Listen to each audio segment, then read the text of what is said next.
lot of folks take advantage of that, and we are certainly glad for that. You've been getting a lot of questions about stuff that's happening, going to happen in the skies. Yeah, meteor shower, the one that's happening, supposed to peak tonight, is, I think it's a dud. I'm not saying go out. My dad actually sent me a text, hey, should I go out and check out this meteor shower? He's up in Maine, so they get better viewing, a lot less light pollution up there, but it said, wait till August 12th for the peak of the Perseids. That's what I told him. August 12th. Yeah, nonetheless, this one is happening tonight. It's been happening since the middle of the month, and it will continue through the middle of August. It's the Delta Aquarids. Again, if you were to go out on a random night and just park yourself where there's not a whole lot of light pollution, a place like the beach, you would probably see around 5 meteors out there if you just were looking up in the sky. And that's about, how much you're going to see if you try to get out for this shower in particular. Speaking of the beach, it's beautiful out there right now. You can see some of those upper level clouds that are trying to move in.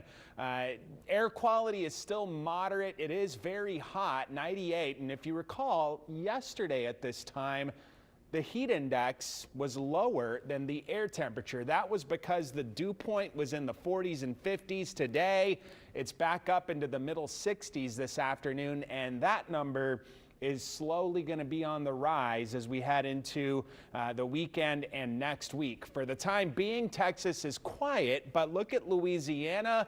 Look at the northern Gulf. There is a little wave of moisture that's starting to work toward Texas, and these showers and storms are firing off in conjunction with a little weakness in the atmosphere between 2 regions of high pressure. This is the area we've been focused on, not because it's going to give us droves of rain, but that weakness does get into the Texas Gulf Coast, and that's why I think, over the next 3 or 4 days, we could see an isolated shower. It's not going to be much. It'll be meager, slim pickings on the rain, sparse activity at best.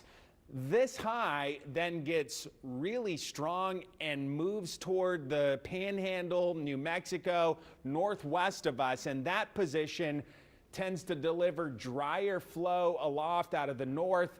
Sometimes we'll get little ripples of energy around the high, and that can lead to a rain chance. But if we're looking for something more substantial, especially this time of year, we want all of the winds to be coming in from the Gulf, and that's typically where we get our best opportunities for rain, and that position not looking great. It is great for heat, though, if you're looking for that. It's going to get pretty hot over the weekend and next week. An isolated shower Thursday, Friday, maybe Saturday, Sunday, too.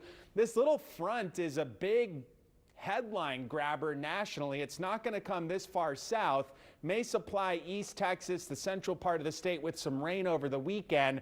And it's going to put a large section of the country below average in the temperature department. Not for us, though. This will not be doing that for us. In fact, this is some of the hottest weather we'll have had all season to date. Upper 90s, heat index values 107 to 110 over the next 7 days. Nothing expected in the Atlantic, Caribbean, or Gulf over the next 7 days. Tonight, no 60s. Middle 70s overnight, mainly clear. It'll be mild, and there will be more humidity in the air.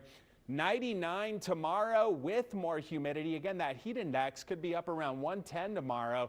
Southeast breeze 6 to 16 miles per hour. If you're going out on the water, a little bit of light chop on the bays, 1 to 2 foot waves in the nearshore Gulf waters. And you see those heat indices, those oranges and reds. The red, that represents 110 or greater on the heat index, so we've got a couple of those in there. Other than that, it's, again, just isolated rain chances at best with highs in the upper 90s. Mike, Leslie?